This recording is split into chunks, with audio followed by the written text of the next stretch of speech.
हमारे YouTube channel Godlywood studio को subscribe करें और साथ ही हर नए वीडियो के अपडेट के लिए बेल आइकन को क्लिक करें।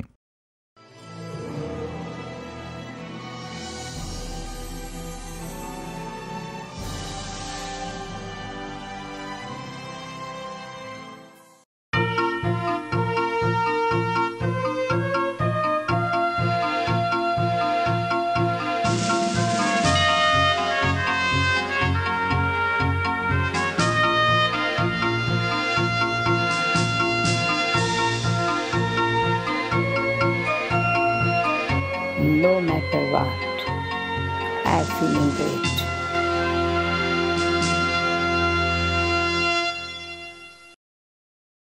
Om Shanti and welcome to Light of Knowledge. Have you ever found yourself defending your point of view? Or have you found yourself trying to prove to be always right? If yes, well, who hasn't? Many of these situations translate into conflicts and arguments in our everyday life. They could be petty kitchen fights or conflicts around world peace. Nevertheless, they take away something that's most precious to us, which is our peace of mind. In the conversation to follow, we will discover how we need to cope and survive an argument. With us in the studio is Sister Shreya from the Brahma Kumaris. Welcome to the show, Sister. Om Shanti. Well, Sister, we see conflicts and arguments at the workplace, at our home, in our relationships. It's almost like there are conflicts everywhere and not a drop of peace. Why do you think this happens, Sister? Yeah, you're right. We can see this. It's become a habit these days, and some people kind of get a buzz out of arguing, and they feel they win an argument, they get a high. It's more like we have argument addicts all over. And I think this whole argument habit is because there's somewhere everybody has an opinion, and you are attached to that opinion, and you want to prove that your opinion is right. And when you're trying to prove that your opinion is right, it's more like a war sometimes, war of words. And that's where I think it's like you see it everywhere. Maybe you have a point of view and you've just kind of proved your point. So you kind of feel superior.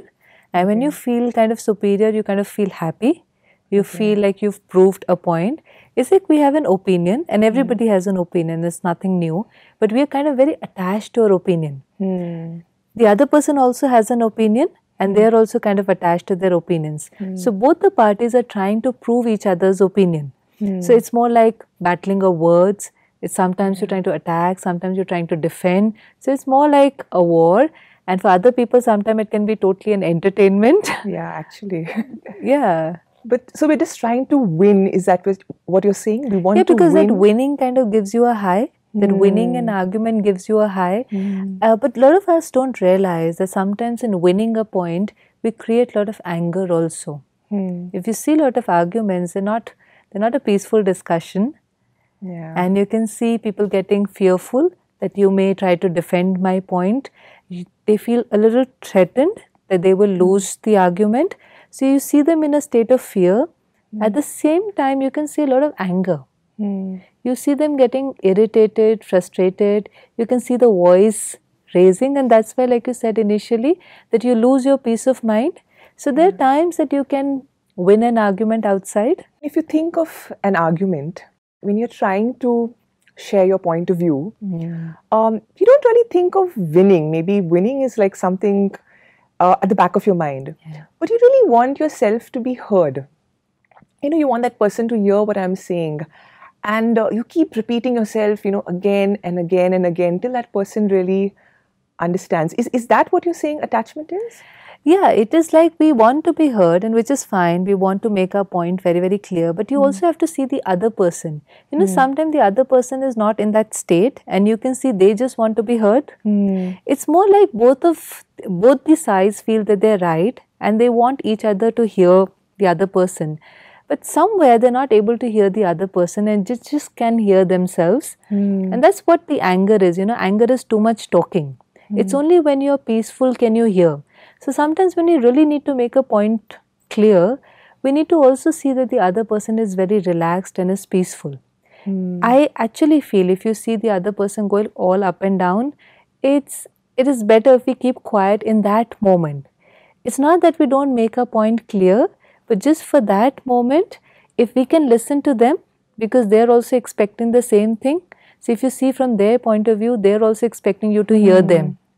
It's a little bit of humility and maybe a little bit of pure intention to just see what is their point of view. What do they want to clarify with the whole thing.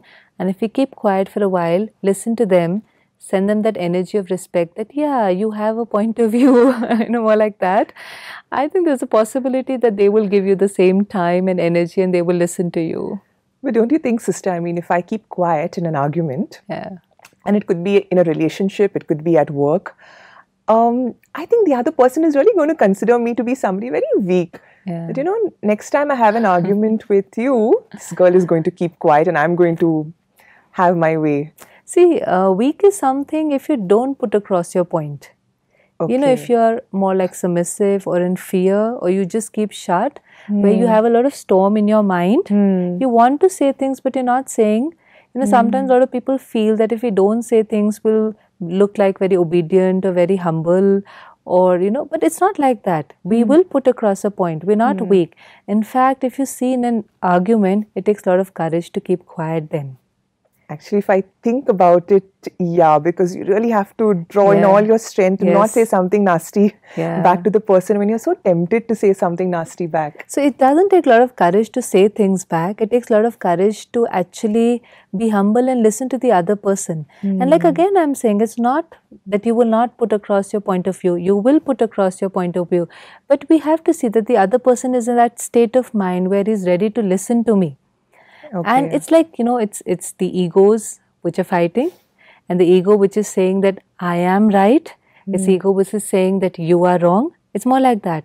It's the ego which is not saying I am right and you are also right. But it's more like saying I am right and you are wrong and you better should listen to my point of view.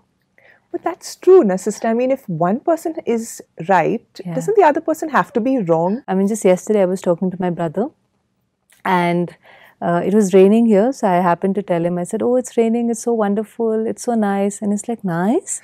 It's raining and it's nice? And I was so surprised, why is he looking so shocked? He said, I have to go to work, it's raining, people are less enthusiastic, I get less payments, it's not one of those days which I would like to rain. And that's when I realized there's something that you can really enjoy. It may be a very difficult situation for the other person. And you don't realize till you get into the shoes of other person and see and try to see their perspective. We're so attached to a perspective that we keep arguing that, see, I am right. It takes, like I said, it takes that kind of purity of intention or the humility and that kind of understanding that you want to understand the other person. Yeah. But don't you think that, when you put yourself in somebody else's shoes, and you do it once, and you do it twice, and you do it thrice, aren't you going to be taken for granted in today's world? See, what is the kind of energy that you're sending when you are accepting the other person? When I sit down and I listen to you peacefully, I listen to you with all the compassion, I'm listening to you, I'm trying to understand. So what's the energy that I send you? It's the energy of respect. Everybody wants to be accepted. So the moment but the very important is when you're sitting there and if only you're silent, in the sense you're not talking, but this is raging inside. There's a storm inside. So there are two energies which reach the other person. One is the energy that you talk, and the other energy is that you're thinking. And we can do both simultaneously. There are times we can think something different and we can talk something very different. So you may be saying a lot and you may be thinking something, but now when I say, okay, keep silent, so maybe we will not speak anything, but the mind is still going, why don't they understand my point of view? I'm trying to tell them, I have told them so many times, and the past comes back, and you want to say a lot of other things, So you try to keep quiet, but the intention is not very pure. So when this mind is like going, chattering, I don't think that you can listen to the other person. And the energy that you're sending to the other person is what you're thinking. It's the negative energy, it's the energy of not accepting the other person. So you have to tell your mind, for a moment, let me try to listen to the other person. Let me try to see their point of view. Maybe you can share a particular situation where you face this, and we can see how to go about it in another way. Because in every situation, we have many choices. Okay. We have many choices. It's just we argue, we get into this habit, we feel happy, and then we feel drained. And if you see in any relationship, if you argue over a long period of time, that relationship is not a very good relationship. Yeah, I'm sure won't stand the test of time at all. Because every relationship, the foundation is trust, it's love, it's acceptance. And when you're arguing, you're sending rejection. Yeah, but sister, when you're saying you don't say anything, and at the same time, there's this mental chatter, you're thinking, you're sending that negative energy. But if I try stopping that mental chatter, it's more like suppressing my own thoughts, which is tough to do. You're not suppressing the mental chatter. And in fact, the role of the mind is to think. So you can't really stop it. What I meant was not stopping the mental chatter, but consciously creating the kind of thought, a positive thought that will radiate the right kind of energy. For example, right now you create one thought that they never understand me. Every time there's an argument, they try to prove their point. And if I just keep quiet, they'll take me for granted. This is one of the chattering. Yeah. And if you just create another commentary, which you have to do it sometime, and you can do it consciously. You just say, okay, the person sitting in front of me is my daughter, the person sitting in front of me is my husband, and I really love them, and I'm sure they have a perspective to this. I may not agree to it, but let me listen to them. Maybe they have a better point of view, maybe they have something to say which I have not seen and I have not realized. Let me give them a chance to put across their point of view. So the moment you create this kind of commentary, you're more cool. You are cool, and you're sending that You're sending cool that energy. to... See, what is the energy that you're sending? I respect your point of view. Yeah. Sometimes we say, okay, tell me what is your point of view. But we're so attached to our point of view, we just say it for the sake of saying it. It's not really a method to go about it. It's a genuine intention. Genuinely you want to hear them. Otherwise, you can pretend this. You can say, oh, let me try another method. This time I'm going to keep quiet. I'm going to listen to them.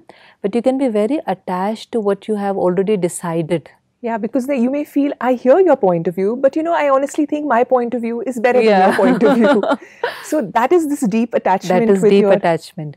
And when you're very, very deeply attached to whatever is your point of view, the chances of getting hurt.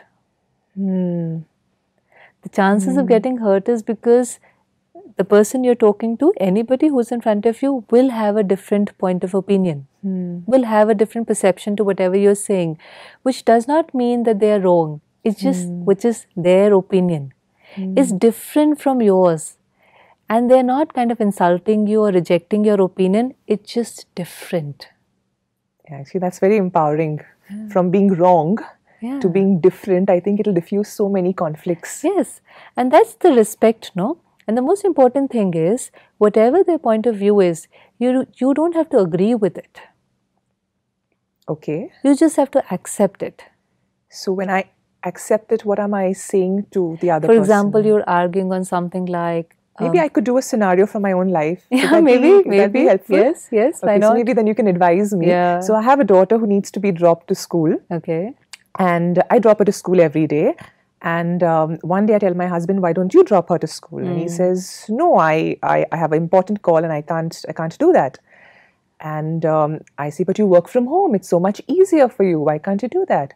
So he says, no, I have a very important call and I need to be in front of my laptop. And I said, but then you can, tell them that you're in a position of power. You can tell them that you will reschedule that call. And, all of that got into an argument. So, and what happened, like, I can relate to what you're saying because both of us kept repeating our own commentary. Yeah. I kept saying my point of view. He kept saying his point of view. Yeah. And so what could I have done differently in the scenario? More than the commentary, when you came to your husband to put across a request, you had already seen something in your mind.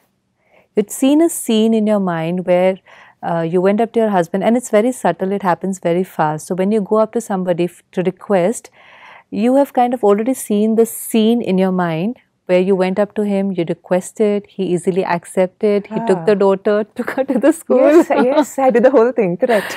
And you've already seen it, and it's already made you happy and felt like, oh, I have the right person, right husband, very cooperative, everything, so. The commentary is like that, and a very powerful visualization behind it, all in my mind. Something which has not happened, something may happen and may not happen. It's a future that I've already created in my mind. Yeah. So when I go up to my husband and the future is a little different from what I have anticipated, it leads to an argument. But isn't that good? I'm visualizing something positive. Which is fine, as long as you visualize and not get attached to your visualization. Attachment creeps in again. Everywhere there's an attachment, there's hurt. It's fine to visualize anything that's going to happen in the future. It's fine to plan, but to get attached to it, because see, sister, you have control over your thoughts, feelings, and your decisions and your actions. You don't have any control over your husband's actions. Even though he's your husband, yeah, you don't. He will take his own decisions. And maybe you just came in that moment, dropped a request. Maybe it was a very, very simple request, but you have no idea how important the work he's doing. So sometimes, because when I've seen all that scene, I want it to happen that way. And the moment it does not happen my way, I lose it. It's very subtle where I feel if it is going to happen my way, I will be happy. Yeah. I will be peaceful. Yeah, that's true. And the moment it is not my way, I lose my peace. But who said everything is going to be your way? So in this situation, there was nobody wrong? Are you saying each of us were different? All I'm saying is that both of you had a point of view. You could have requested, he could have refused, and then there was always a chance to go back and talk about it. So when the scene does not go the way I expect, I kind of lose it, and I lose the stability to talk properly. It's more like we get into an argument. What we can do is go into a discussion. Maybe in that moment we can leave it. Maybe in that moment, if you think what will help you, the best thing is to take care of yourself in that moment. So that day maybe you can decide, I can only go drop my daughter. But later in the day, it is always good to come back. It's always good to plan. It's always good to discuss. You can share that how for some days it's not possible for you to drop your daughter.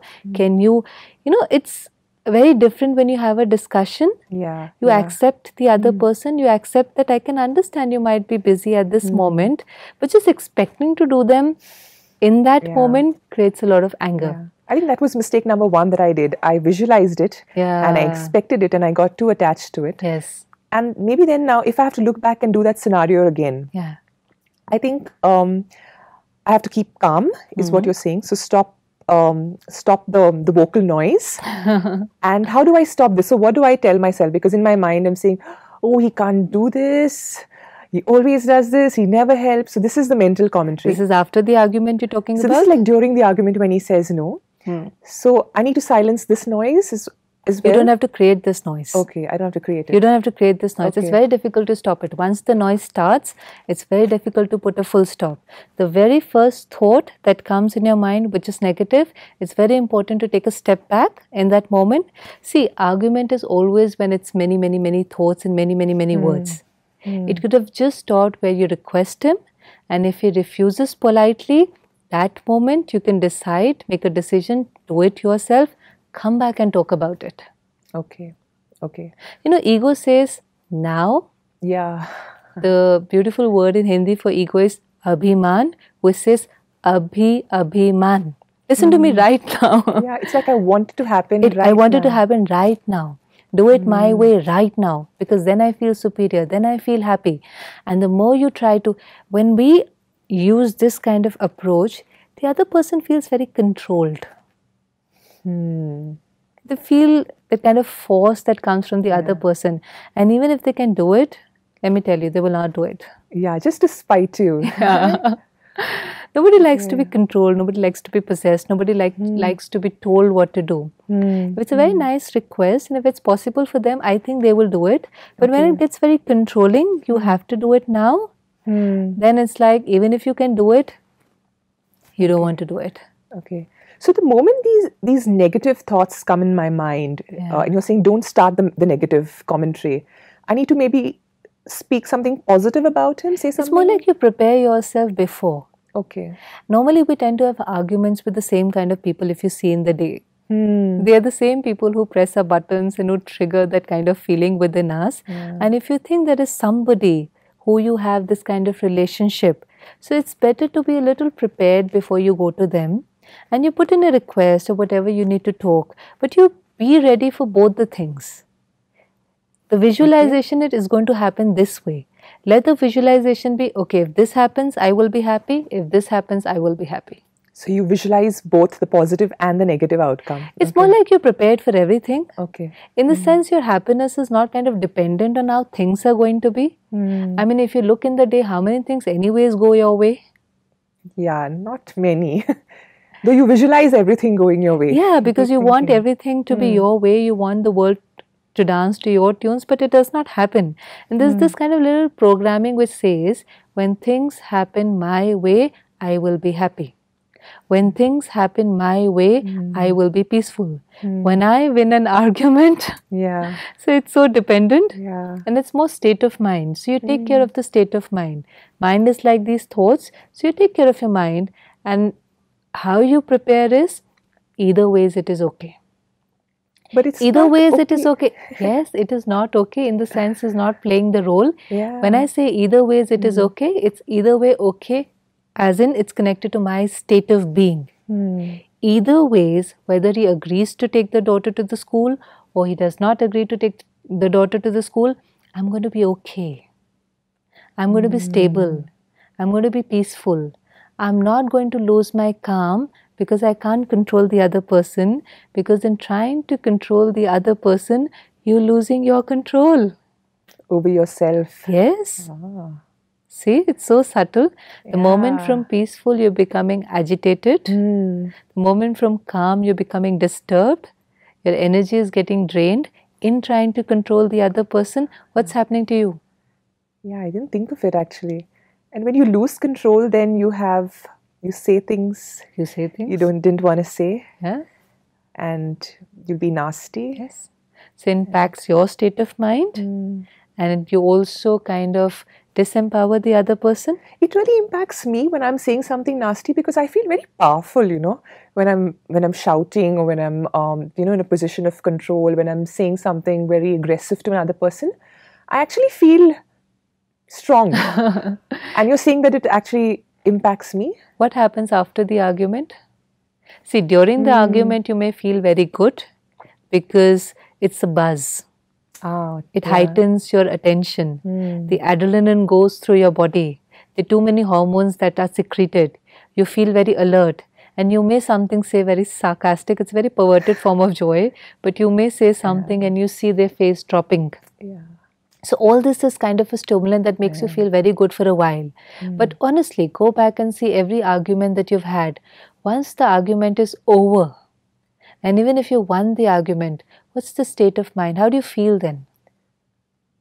I think even though I've won, I feel tired. You feel tired. See, that's the point.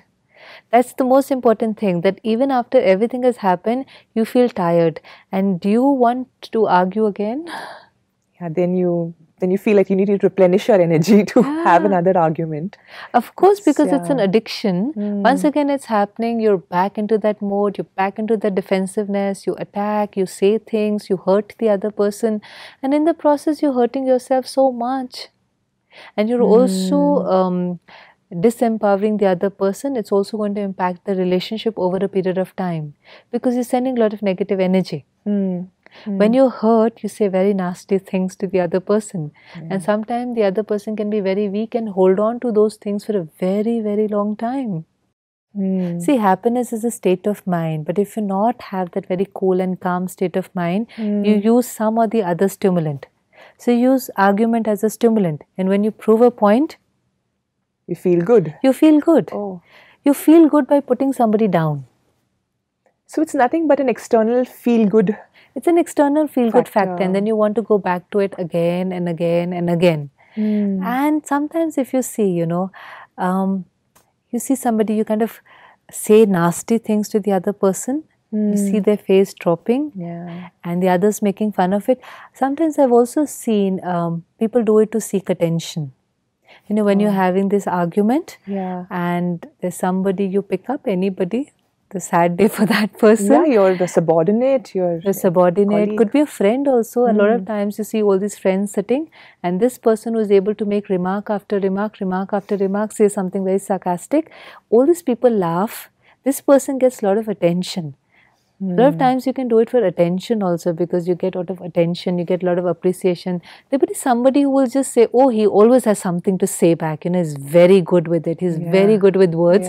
Something to say is very good with words. But the other person, their self-respect is very low, the confidence is low, they feel very left out, rejected, because that's the energy that you keep sending to that person. So those were wonderful insights, sister. I think I could relate to most of them in my personal life. I'm very, very eager to continue this conversation in our next episode. Thank you for joining us. Thank you. Om Shanti. So viewers, I hope this conversation was as insightful to you as it was to me. I think one key takeaway that I go home with today is that in an argument, there's never a wrong. There's one who's right. There's the second who's also right. So it's always a win-win situation. Do join us when we continue this conversation in our next episode. Thank you and take care.